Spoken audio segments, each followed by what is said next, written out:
자, 지금 환경 설정 말씀드렸죠? 네, 환경 설정 말씀드렸죠? 그래서 여기 줌에 대한 얘기 설명드렸고요. 그 다음에 인터페이스 요거 Shift를 누른 상태에서 F1번 키와 2번 키로 얘를 바꿀 수 있다 설명드렸습니다.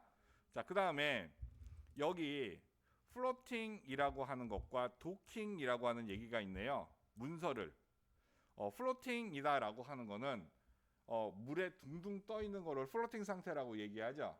도킹되어 있는 거는 어디 들러붙어 있는 거죠. 여기서 도킹이라고 하는 거는요. 여기 탭이라고 하는 요 글씨와 같은 의미입니다. 예, 즉 문서가 옵션바 밑에 탭처럼 착 달라붙어 있는 거를 도킹되어 있다라고 얘기하는 거예요. 이 단어는 다르지만 의미는 같은 거다. 이렇게 생각하시면 되고요. 플로팅 얘는 문서 창이 떨어져 있어서 독립적으로 존재하는 상태를 플로팅 상태다라고 얘기하는 거예요. 자, 그 다음에 파일 핸들링이라고 하는 거 보십시오. 파일 핸들링이라고 하는 거 보시고요. 자, 여기 보시면 자동 저장 기능이 있습니다. 자동 저장 기능이 있어요. 매우 중요한 얘기죠. 그래서 지금 뭐 10분마다 저장할 수도 있고 1분마다 저장할 수도 있고 그래요. 그런데 용량이 매우 큰 이런 작업들을 할 때 이게 저장이 시작되면은 그 순간 작업을 못 하는 경우가 있거든요. 그럼 짜증나겠죠. 그래서 이 자동 저장 기능을 대부분 끄기도 합니다. 끄기도 하는데 뭐 있어서 나쁠 건 없어요. 그래서 요즘에 그 코어라고 하는 얘기를 많이 해요. CPU의 코어라고 하는 얘기를 하는데 뭐 쿼드 코어다, 헥사 코어다, 뭐 코어가 4개, 6개 이렇게 있는 게 내가 코어 몇 개로는 작업을 하고 나머지 코어로는 저장을 한다는 얘기예요. 그러면 코어가 많다라고 하는 거는 속도에만 영향을 미치는 게 아니라 이렇게 자동으로 저장해 줄 수 있는 그런 역할을 해줄 수 있는 CPU란 얘기죠. 그래서 그래픽을 할 때는 코어가 많은 CPU를 사용합니다. 그래야 이렇게 백그라운드로 저장이 되기 때문에. 예, 그래서 만약에 그 CPU나 이런 성능이 저기하다면 내가 작업을 계속 하고 있지만 얘는 10분마다 계속 자동으로 저장을 해주기 때문에 중간에 이 프로그램이 다운돼도 대충은 건질 수가 있겠죠. 예, 그래서 중요하다. 예, 이렇게 이해하시면 됩니다. 자, 그다음 퍼포먼스라고 하는 거 보십시오. 퍼포먼스라고 하는 거 보세요.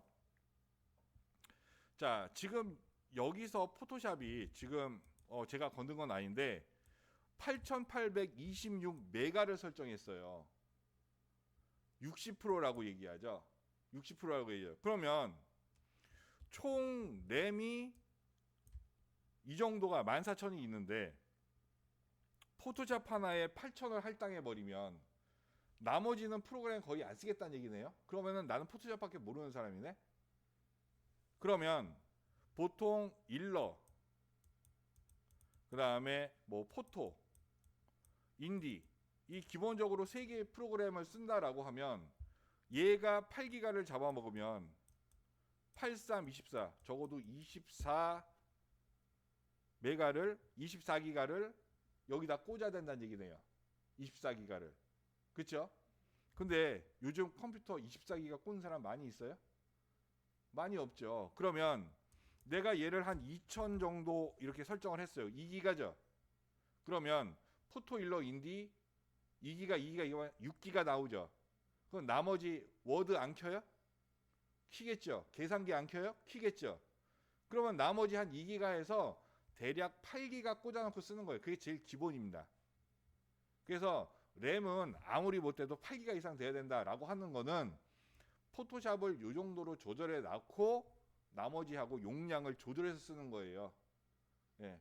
얘 혼자 이렇게 뭐 많은 용량을 쓸 이유가 웬만한 작업에서는 없습니다. 아시겠죠? 예, 그래서 얘는 요 정도 해놓으시면 되고요. 자, 그 다음에 히스토리 스테이츠라고 하는 거 보십시오. 히스토리 스테이츠 얘는 내가 작업 단계를 저장해 놓는 거예요. 기본이 20입니다. 기본이 20이에요. 내가 작업하다가 이거 작업 잘못됐어. 그럼 되돌려야죠. 되돌려야죠. 근데 되돌리는데 이 되돌리는 거를 20번까지 되돌릴 수 있다는 얘기야. 근데 이거를 30개, 40개, 50개까지 해놓은 사람이 있어요. 그러면 램에서 많이 그거를 잡아먹고 있겠죠. 그렇게 하면 작업하지 말아야지. 20개면 충분합니다. 나중에 이 히스토리 패널을 이용해서 히스토리 스테이치를 많이 쓰지 않고 저장하면서 파일을 관리할 수 있는 방법을 가르쳐 드릴 테니까 인터페이스에서 이거 괜히 늘려서 쓸데없이 느려지게 하지 마시란 얘기예요. 아시겠죠? 얘도 이렇게 보시면 되고요. 그 다음에 나머지 보겠습니다. 여기 이제 그 단위하고 자가 있습니다. 단위하고 자가 있어요. 그런데 이 룰러를 사용하는 방법은 두 가지가 있어요. 보통 웹을 하게 되면 이 룰러를 픽셀로 갖다 놓고 하는 사람들이 많이 있고요. 인쇄를 하시는 분들은 밀리미터 단위로 얘를 룰러를 갖다 놓고 하시는 분들이 많이 계세요. 그런데 한 가지 재밌는 건 그거죠. 이 룰러를 픽셀로 맞춰 놓고 픽셀로 사이즈를 가늠해 볼 수 있는 사람은 많지 않다는 얘기예요. 그렇죠? 대략 10mm, 10mm 정도 사이즈 하면은 머릿속에 딱 떠오르는데 10픽셀, 10픽셀 하면은 그 사이즈가 딱 떠오르지 않잖아요. 그래서 이 룰러는요. 내가 웹 디자인을 한다고 해서 픽셀로 맞춰 놓은 게 아니라 대부분 밀리미터로 맞춰 놓으시면 되는 거예요. 밀리미터로 이렇게 맞춰 놓으시고요. 그 다음에 여기 타입이라고 하는 거는 글씨거든요. 글씨는 포인트로 맞춰 놓으십시오. 왜 포인트로 맞추냐? 전통적으로 포인트로 맞춰서 작업을 합니다.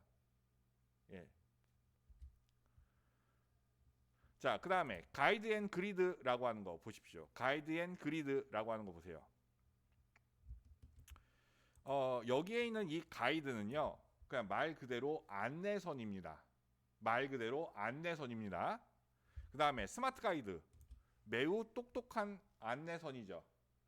수평이 맞았어, 간격이 맞았네, 센터가 맞았어, 이랬을 때 스마트 가이드가 보여집니다. 내가 스마트 가이드 보면서 작업할 거야 라고 하면은 그 스마트 가이드를 보시면서 작업할 수 있어요. 자, 이게 스마트 가이드 색깔은 마젠타, 가이드 색깔은 시안이라고 돼 있죠. 이거는 여러분들 원치 않으면 바꾸시면 돼요. 자, 그 다음에 그리드라고 하는 거 보겠습니다. 이 그리드는 방안지 있죠. 방안지, 눈금 막 돼 있는 방안지 있죠. 그거 생각하시면 돼요. 그래서 이 그리드 세팅은 여러 가지로 할 수 있는데 가장 일반적인 세팅은 한 칸에 1mm죠.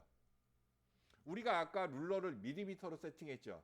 그러면 그리드도 1mm로 세팅을 하면은 룰러하고 그리드가 딱 맞겠죠. 이렇게 세팅하는 게 가장 쉽습니다. 그래서 단위를 밀리미터 이렇게 하고요.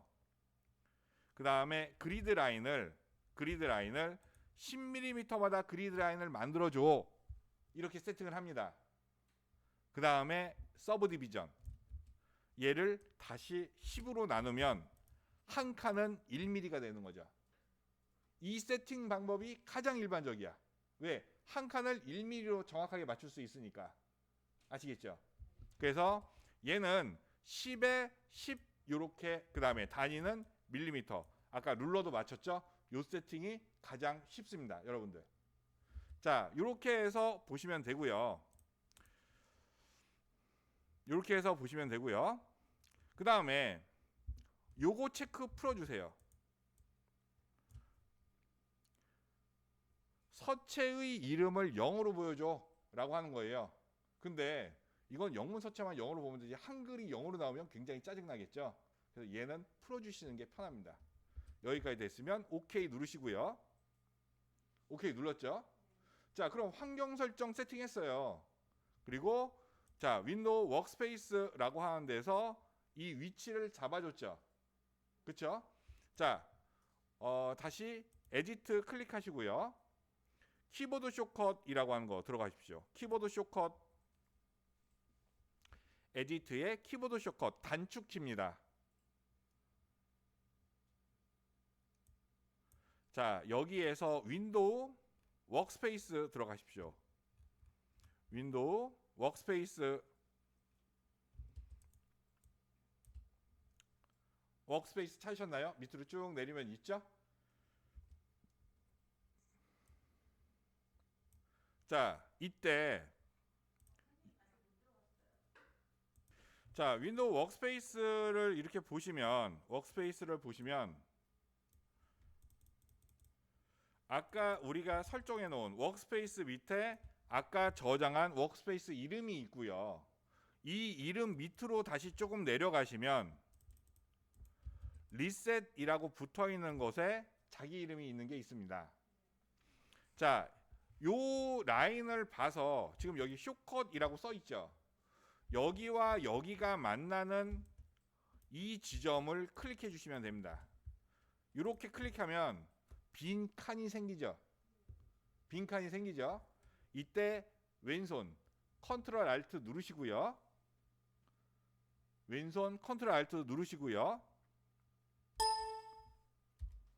그 다음에 숫자 1을 눌러주시면 왼손 컨트롤 알트를 누른 상태에서 숫자 1을 눌러주시면 여기 컨트롤 알트 1이라고 하는 쇼컷, 즉 단축키가 들어갑니다. 단축키 들어갔죠? accept 누르시고요. 그 다음에 OK 눌러서 빠져나오시면 자, 윈도우 워크스페이스라고 하는 거 보시면 리셋이라고 하는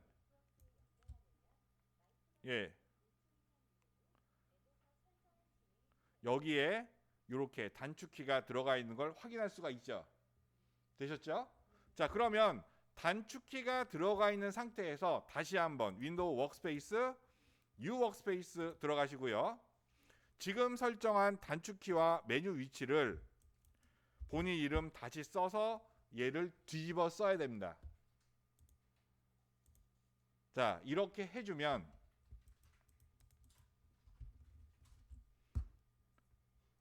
인터페이스 설정이 마무리되는 겁니다. 여기까지.